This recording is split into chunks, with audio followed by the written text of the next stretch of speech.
केंद्रीय वित्त मंत्री निर्मला सीतारमण ने अंतरिम बजट पेश कर दिया। दूसरे क्षेत्रों की तरह बजट में रेलवे क्षेत्र के लिए भी ऐलान हुए हैं। वित्त वर्ष 2024-25 के बजट में सरकार का फोकस वंदे भारत ट्रेनों पर रहा। अंतरिम बजट में वित्त मंत्री ने कहा कि 3 प्रमुख आर्थिक रेल गलियारा कार्यक्रम क्रियान्वित किए जाएंगे। इनमें पहला ऊर्जा खनिज एवं सीमेंट गलियारा, दूसरा पत्तन संपर्कता गलियारा और तीसरा अधिक यातायात वाला गलियारा है। बहुविध मॉडलों वाली संपर्कता यानी कि कनेक्टिविटी को संभव बनाने के लिए प्रधानमंत्री गति शक्ति के अंतर्गत इन परियोजनाओं की पहचान की गई है। इनसे रसद व्यवस्था संबंधी कार्यकुशलता बढ़ेगी और लागत में कमी आएगी। इसके चलते अधिक यातायात वाले गलियारों में भीड़ कम होने से यात्री ट्रेनों के परिचालन में सुधार लाने में भी मदद मिलेगी और यात्री सुरक्षा एवं यात्रा की रफ्तार बढ़ेगी। समर्पित माल भाड़ा गलियारों के साथ साथ इन 3 आर्थिक गलियारा कार्यक्रमों से हमारी जीडीपी की विकास दर बढ़ेगी तथा रसद व्यवस्था संबंधी लागत में भी कमी आएगी। एक अहम ऐलान में वित्त मंत्री ने कहा कि 40,000 सामान्य बोगियों को वंदे भारत के पैमानों के अनुरूप विकसित किया जाएगा ताकि यात्रियों की सुरक्षा और सहूलियत को बढ़ाया जा सके।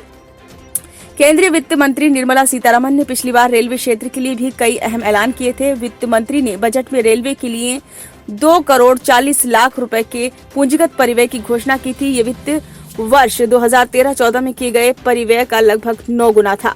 बजट में रेलवे सेक्टर में निजी भागीदारी बढ़ाने की बात कही गई थी ताकि रेलवे के तहत सड़कों, शहरी बुनियादी ढांचे और बिजली जैसे ढांचागत विकास में मदद मिल सके। बजट भाषण में कहा गया था कि सरकार आने वाले समय में वंदे भारत और हाइड्रोजन ट्रेन जैसी कई ट्रेनों के संचालन में खर्च करेगी। यात्री सुविधाओं के लिए भी खर्च किए जाने का प्रावधान किया गया था। ये थे रेलवे सेक्टर के लिए अहम घोषणाएं। 2.5 लाख करोड़ का खर्च रेलवे सेक्टर में। रेलवे में निजी क्षेत्र की भागीदारी 17 करोड़ 297 लाख रुपए से रेलवे की पटरियों का नवीकरण। 45,000 करोड़ रुपए का रेलवे सुरक्षा निधि में हस्तांतरण।